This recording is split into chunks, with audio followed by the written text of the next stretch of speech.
Hi, I'm Pastor Steve Talmage of Love of Christ Lutheran Church in Mesa, Arizona. Along with Pastor Nanette Christofferson, we tried to provide a brief introduction to two of the assigned Bible readings for the upcoming Sunday.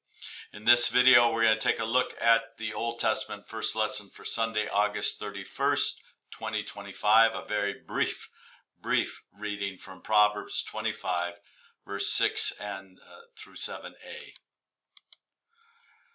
I'll give you an introduction to the book of Proverbs. It's out of the Jewish section of the Bible called the wisdom literature, wisdom writings, and that includes the Psalms, Song of Solomon, and Ecclesiastes. So we want to, see that these are a collection of a lot of wisdom sayings rather than like the Gospels telling the life and ministry of Jesus. We're just going to get kind of random themes of wisdom that the Jewish authors are trying to communicate to their people so they make good choices, so they live a good life, so they reflect who God is. So, traditionally attributed to King Solomon, most scholars generally agree that the collection of Proverbs that we have got pulled together in the 4th century before Common Era, and then wisdom observes life as it is, and it instructs people how to make the best of it. So these are timeless words because all of us are still struggling and wrestling with how to make the best of the life we've been given in the context of the world in which we find ourselves. It's a parallel to contemporary How to Succeed books. I want to be careful about that because in the How to Succeed books, almost all of them are solely focused on ourselves being the drivers, ourselves being the center of everything. Whereas this is a book out of our sacred scriptures where God is a player, the Holy Spirit is a player, wisdom as a part of who God is a player in how it shapes us to be a reflection of who God made us to be. So, introduction. Theological accent in the book of Proverbs is seen in this emphasis on fear of the Lord. And whenever we hear this, we jump to being afraid of God. But fear is, in Hebrew, affirms this honor, respect, a sense of awe, because God is other, God is bigger and broader and wiser than we are. So there's a reverence to this when you look at the word fear. But too often when we read it in the Bible in English, we see fear of the Lord and we think we got to be afraid of God. We got to run from God. God's mad at us. God's going to get us. Israel's wisdom aims to help people develop a balanced life with proper relations to self, others, society, and God. And again, look at our own life journey. So much of our life is devoted to living in relationship with ourself, with our neighbor, with our families, with our God. Primary audience was to young men. That's spoken of at the very beginning of Proverbs 1.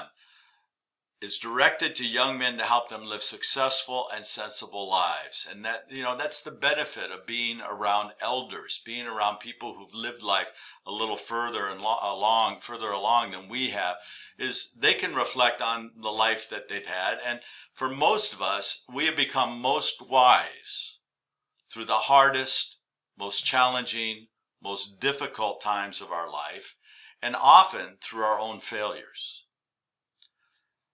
The wisdom is still to be honored and followed by all boys and girls, women and men. This is, again, a timeless word to a people who seek to follow the path of God, to be a disciple.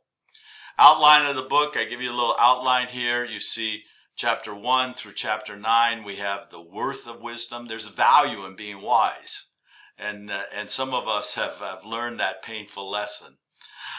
Chapter 10 through 22, most of 22, it's the first collection of Solomon's writings, and the book is often attributed to Solomon because we have that wonderful story of Solomon praying for wisdom to God when David's kingdom is passed on to him. What's the one thing he wants? He wants wisdom to navigate, to lead, direct, which he utterly failed in.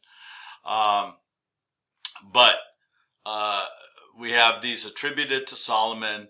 Bible scholars believe they're just attributed to Solomon because of that tag of Solomon being a king who sought wisdom.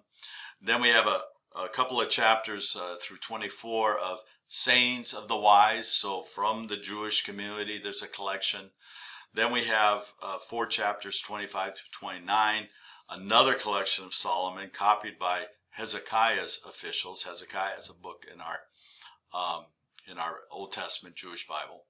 And then the latter part is broken up into an appendix, the words of Agur, the words of Lemuel, and then you have that Proverbs 31, the ideal wife. And that really does need to be put into the context of 4th century before Common Era, so 2,400 years ago. There are movements in evangelical Christianity and parts of the Christian faith where women are directed to read Proverbs 31 to be this ideal wife. But we have to acknowledge that sometimes that is used as a means of oppression of women rather than celebrating their equality in the eyes of God and being created in the image of God, just as a man is created in the image of God. So anyhow, let's keep going. The purpose of the book. Chapter 1 lays that out. The Proverbs of Solomon, son of David, king of Israel. For learning about wisdom and instruction, for understanding words of insight, for gaining instruction in wise dealing, righteousness, justice, and equity, to teach shrewdness to the simple, knowledge and prudence to the young.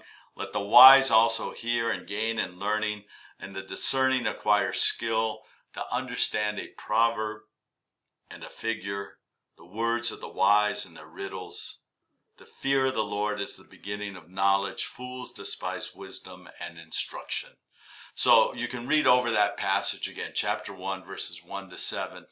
But you see the attributes, the qualities, the characteristics, the value in learning about wisdom and being open to learn and be instructed by those who are wiser than you. And I'll be honest with you, for me, I struggle with individuals who make you fully aware that they're the smartest person in the room and that they present themselves as a person above and better than other people. I'm attracted to anybody who says I'm open to learn, because all of us, no matter what kind of degrees we have, what kind of experience we've had in life, none of us knows what God knows. And that leads us to having a spirit of humility. And that's this verse 7, the fear of the Lord, this reverence, honor, respect, devotion to the Lord is the beginning of knowledge, because we're acknowledging we are the creature, not the creator. We are the ones who always have something to learn from God rather than us tell God what God needs to know. And then you have the contrast between the wise and the fools in our world, and maybe even our own journey of life. We've been very foolish at times because we have despised the wisdom of our elders, of God, of our teachers and leaders, and the instruction that they have freely given to us for the sake of us growing in our wisdom. The lesson, again, is very brief. You can read it. You can jump into chapter 25, verse 6, and at 7a, because we end at the sentence at the first half of 7. That's why it's 7a.